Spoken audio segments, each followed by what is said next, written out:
Fala meus amigos, professor Moisés Sky para o SPE Revisa, legal? Hoje a parte 2 aí dos exercícios do primeiro bimestre, continuando aí o volume 5 do livro de atividades de vocês.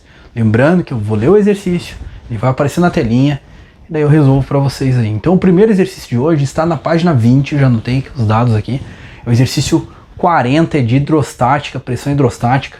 Bora lá então, eu vou ler para vocês aí. No dia 20 de abril de 2010, houve uma explosão numa plataforma petrolífera da British Petroleum, no Golfo do México, provocando vazamento de petróleo que se espalhou pelo litoral. O poço está localizado a uma profundidade de 1.500 metros abaixo do nível do mar, que dificultou os trabalhos de reparação. Suponha a densidade da água do mar com valor constante igual a 1,02 gramas por centímetro cúbico, e considere a pressão atmosférica igual a 1 vezes 10 na quinta pascal.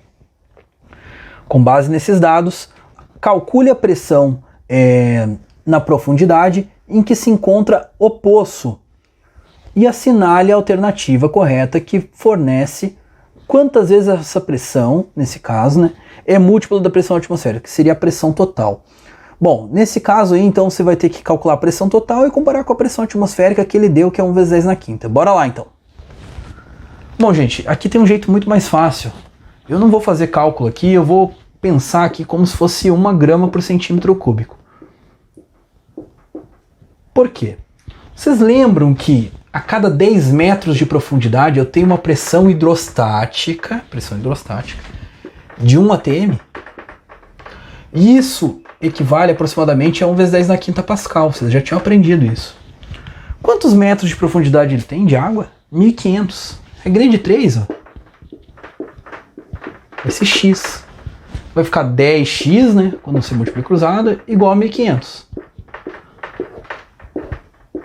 X, então, vai ser de pressão hidrostática, cuidado, 150 atm. 150 atm. Mas ele quer a pressão total. A pressão total é atmosférica. Ó, só para colocar que isso aqui vai equivaler a 1 atm, né? Pressão atmosférica mais a pressão hidrostática. Ou seja, a pressão atmosférica é 1. E a hidrostática a gente achou pela regrinha de 3, aí, considerando a água 1, né? A gente aproximou. Seria 151 atm. Bom, ou seja, a pressão total ela é 151 vezes a pressão atmosférica, né?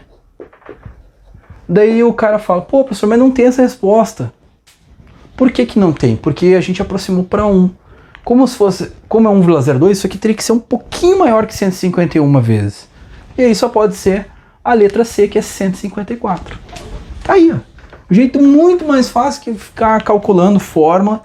Basta usar essa regrinha aí da água, que 10 metros de profundidade equivale a 1 atm de pressão hidrostática. Bora pro próximo aí, então. Bom, na página 21, número 42, agora ainda de hidrostática. Recentemente, com a descoberta de petróleo nas camadas do pré-sal no litoral brasileiro, abriram-se perspectivas do Brasil se tornar um dos maiores produtores de petróleo do planeta. Para a extração do petróleo, deve ser usada uma tubulação que conecta uma plataforma flutuante sobre as águas marítimas ao solo marítimo, situado aproximadamente 3.000 metros abaixo do nível do mar, então isso é a profundidade, né, conforme a figura a seguir. Um importante desafio de engenharia a ser considerado na extração do petróleo do pré-sal é o uso de um material adequado para suportar a diferença de pressão interna, PI, e externa, PE, na tubulação. No sentido, considere: no interior da tubulação, durante a extração, está preenchido com óleo, com petróleo, né, cuja densidade é 800 kg por metro cúbico. O exterior está em contato com a água do mar, cuja densidade é aproximadamente 1.000 kg por metro cúbico. A extremidade do tubo na plataforma está em contato com a atmosfera. Com base nessas informações, conclui-se que um ponto situado imediatamente acima do solo marítimo, a diferença é PE por PI, ou seja, seria a pressão do petróleo, né? Eu acho que é isso. E PI, nesse caso, a pressão que tem o ar ali, né? Isso mesmo. Não, desculpa, a pressão do... tá certo. Petróleo e a PI em relação à pressão atmosférica. Em Pascal, que a tubulação deverá suportar. Então você vai ter que calcular as duas pressões hidrostáticas e fazer a diferença, galera. Olha aqui. Tranquilaço. A diferença das pressões, que ele quer a tal do PE, né? Menos PI. Ou seja, essa matéria aqui é tranquilinha, galera. Densidade do petróleo ali, né? Gravidade e profundidade. Menos densidade da água, gravidade e profundidade. Só para lembrar que a profundidade é 3.000. Coloquei invertido aqui, galera. Realmente é a da água, senão vai dar negativo, né? Tudo bem, você poderia fazer desse jeito aí, só tirar o sinal, né? Mas realmente essa aqui é da água, essa aqui é do petróleo, senão dá negativo. Vamos lá de novo, densidade da água, só invertir aqui. Problema, GH, densidade do petróleo, GH. Aqui é a diferença de pressão. Densidade da água é 1000, né? Tá no SI, G da Terra é 10. 3.000 a profundidade. A profundidade para os dois é a mesma, tá? Petróleo é 800. Gravidade é 10. E profundidade 3.000 também. Cara, dá pra colocar o 3.000 vezes 10 em evidência. Eu vou fazer isso, tá? E 3.000 vezes 10 é 30.000, né? Vai multiplicar 1.000 menos 800. Fica mais fácil. Opa, faltou um zero aqui. Delta P. 30.000. 1.000 menos 800, 200, né? E 2 vezes 3 dá 6. Agora é só contar os zeros. 1, 2, 3, 4, 5, 6. 6 vezes 10 na sexta Pascal. Essa é a diferença de pressão aí. A tubulação aí, sei lá o que, do petróleo e do ar. Que só pode ser a letra E de Eduardo. Tá aí. Basta você então calcular as duas pressões hidrostáticas e fazer a diferença. Tranquilo, vamos pro próximo aí. Da página 24 é um exercício somatório, o número 7, tá? Ele é um exercício teórico, então eu vou falar e vou comentar as alternativas. Sobre líquidos estáticos incompressíveis, assinale as alternativas corretas. 01. Se a força F é aplicada à superfície de um fluido e atua sobre uma área A, perpendicular a essa força, ou normal, que é a mesma coisa, então a pressão média é definida por PF sobre A, com certeza verdadeira, que é a fórmula da pressão. Força por área é igual a pressão. A 01 é verdadeira. 02. A pressão a determinada profundidade em relação à superfície de um líquido depende do formato? Não. A pressão hidrostática depende da densidade, da gravidade e da profundidade. A 2 é falsa. 4. Em um fluido, se dois pontos possuem diferentes profundidades, a diferença entre as pressões de cada ponto depende apenas da densidade, da gravidade e da diferença dos valores das profundidades. Sim, correto. Se você tiver a diferente profundidade, a gravidade e a densidade, você acha a diferença de pressão. 0,4 corretíssima. Então 0,1 e 0,4 certas. 0,8. O acréscimo de pressão em um ponto de um líquido em equilíbrio transmite-se integralmente a todos os pontos de um líquido. Com certeza certa, que é o princípio de Pascal isso aí. 16. Quando uma pessoa bebe a água usando um canudo, o ar do interior do canudo é sugado pela boca, reduzindo a pressão no interior do canudo. Tudo certo por enquanto. Assim, a pressão no interior do canudo torna-se menor do que a pressão atmosférica, correto? Isso faz com que a água suba pelo interior do canudo e atinja a boca da pessoa. Corretíssima.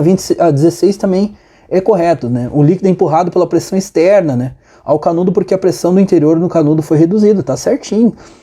Então a soma é 0,1, 0,4, 8 e 16. Dá 29. Essa é a soma aí da número 7 e vamos para o próximo exercício. Vamos agora então na página 25, exercício 9, de princípio de Pascal, prensa hidráulica. Figura abaixo representa um macaco hidráulico constituído de dois pistões A e B de raio 60 e 240 respectivamente. Esse dispositivo será utilizado para elevar uma altura de 2 metros em relação à posição inicial. Um veículo de massa igual a 1 tonelada, devido à aplicação de uma força Fzinho.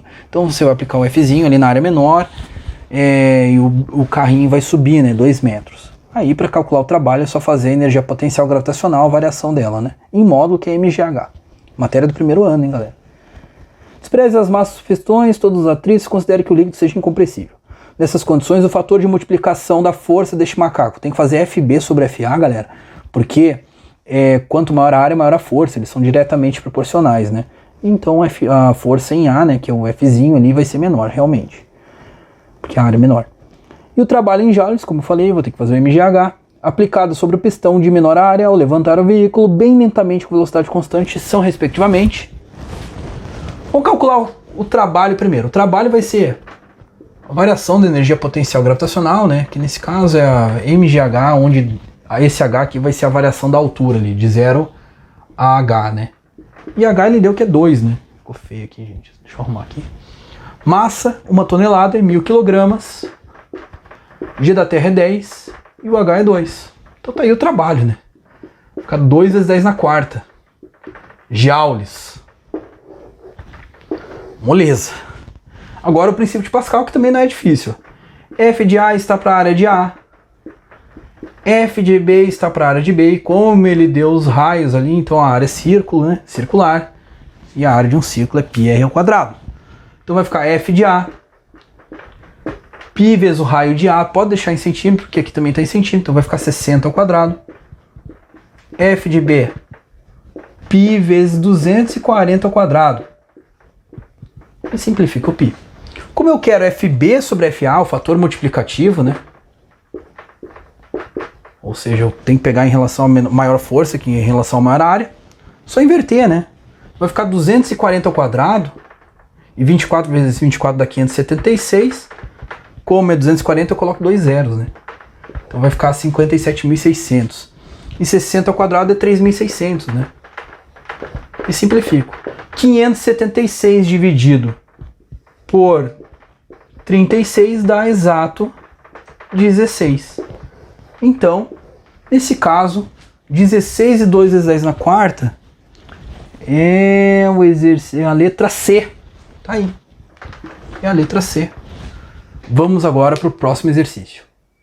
Na página 26, o número 14 agora, de Teorema de Arquimedes, empuxo, galera. A figura representa um bloco de madeira de massa 5 kg, cuja massa específica, ou densidade do corpo, né, é igual a meio grama por centímetro cúbico. Multiplicando por 1000, né, para passar para quilograma metro cúbico, para deixar no SI, vai dar 500. Dentro de um recipiente com água, que a densidade é 1, multiplicando por 1000, é 1000 kg metro cúbico. Ele está preso por cabo, então vai ter tração. E, inclusive é o que ele quer, determine a tração no cabo que mantém o preso em equilíbrio na água. Lembrando que como ele está totalmente submerso, o volume do corpo é igual ao volume do líquido deslocado. O exercício que envolve empuxo, eu já até coloquei as forças aqui. O empuxo é uma força vertical para cima, né? A tração vai do bloco para o fio, então ela está para baixo. Eu tenho o peso, que é uma força vertical para baixo, de corpos na superfície da Terra, né? Bom, vamos lá então. Como está em equilíbrio, soma das de cima é igual a soma das de baixo. Então o empuxo é a única para cima. Tração mais peso aqui são as duas para baixo. Como eu quero a tração vai ser o empuxo menos o peso. O que é o empuxo? O empuxo, só lembrar, é o volume do líquido deslocado vezes gravidade vezes densidade do líquido. VLT, GdL. E o peso é massa vezes gravidade, né? Bom, o que é o volume do líquido deslocado? Ele é igual ao volume do corpo. Ah, mas eu não tenho. Mas você pode calcular. Densidade do corpo não é massa do corpo pelo volume do corpo? Ou seja, o volume do corpo vai ser a massa, né? 5 dividido pela densidade, que é 500. Que é meio vezes 1000, né? Para deixar no SI. Isso aqui vai ficar 0,01 metros cúbicos. Agora está no SI o volume aqui, ó. Como está totalmente submerso, o volume do corpo é igual ao volume do líquido deslocado, a regrinha, né? 0,01, G da Terra é 10. Densidade da água é 1000, né? 1 grama por centímetro cúbico vezes 1000 dá 1000. Massa é 5, G da Terra é 10. Simplifica aqui com 2 aqui. Vai ficar 10 vezes 10 dá 100. E aqui 50. Então tá aí a tração. 100 menos 50, 50. 50 newtons não é de alternativa, tá aí a resposta. Um exercício aí de empuxo, né? Bem tranquilo. Vamos para o último exercício agora da nossa revisão, parte 2 do segundo ano. O último exercício aí em relação à flutuação, na página 28, o número 18 da UEL aí, então vamos com tudo agora. A areia monazítica, abundante no litoral do Espírito Santo até o final do século XIX, é rica em tório e foi contrabandeada para outros países durante muitos anos sob a falsa alegação de lastrear navios. Nossa Senhora. O lastro tem por objetivo afundá-los na água até certo nível, conferindo estabilidade para a navegação. Se uma embarcação tem massa de 50 mil quilogramas, qual deverá ser a massa do lastro de areia monazítica, eu acho que é isso, em toneladas para que esse navio lastreado desloque um volume total de 1.000 metros cúbicos de água do mar. Considere a densidade da água do mar igual a 1 grama por centímetro cúbico. Bom, isso aqui é um exercício de flutuação, né, cara? E na flutuação eu posso colocar assim, ó. Ou seja, a massa do líquido deslocado, né? Ela é igual à massa total do corpo. Nesse caso seria do lastro mais a embarcação. Hein? Olha o que vai acontecer. A massa do líquido deslocado vai ser o volume do líquido deslocado vezes a densidade do líquido, que é a água. Eu já coloquei no SI aqui, tá? 1 grama por centímetro cúbico vezes 1.000 dá 1.000, né? Porque tem que estar em quilograma metro cúbico. E a massa total, nesse caso, vai ser aqueles 50 mil ali, né? Mais a massa do lastro. Eu não sei. O volume do líquido deslocado é 1.000. Ele falou no exercício. A densidade da água é 1.000 também. E aqui, 50 mil. Deixa assim por enquanto, tá? Mais ml. Eu vou achar em quilograma, que ele quer em tonelada, depois eu vou dividir por 1.000. 1 milhão, né? Menos 50 mil. Já passei para o outro lado subtraindo. Ou seja, 1 milhão menos 50 mil, 950 mil quilogramas. Mas ele pediu em tonelada. Uma tonelada tem 1.000 quilogramas, só dividir por 1.000. Então aí a resposta. 950 toneladas é a massa do lastro mono, sei lá o que lá, tá? Então é a letra E. Então estamos terminando aí nossa live de revisão do primeiro bimestre do segundo ano. Essa foi a parte 2. Desejo a todos uma boa semana, uma boa revisão, bons estudos. E até a semana 17 aí. E daí, nesse caso, teremos o volume 6, que é o outro livro de atividades. Seria o segundo bimestre, né? Beleza? Fica com Deus!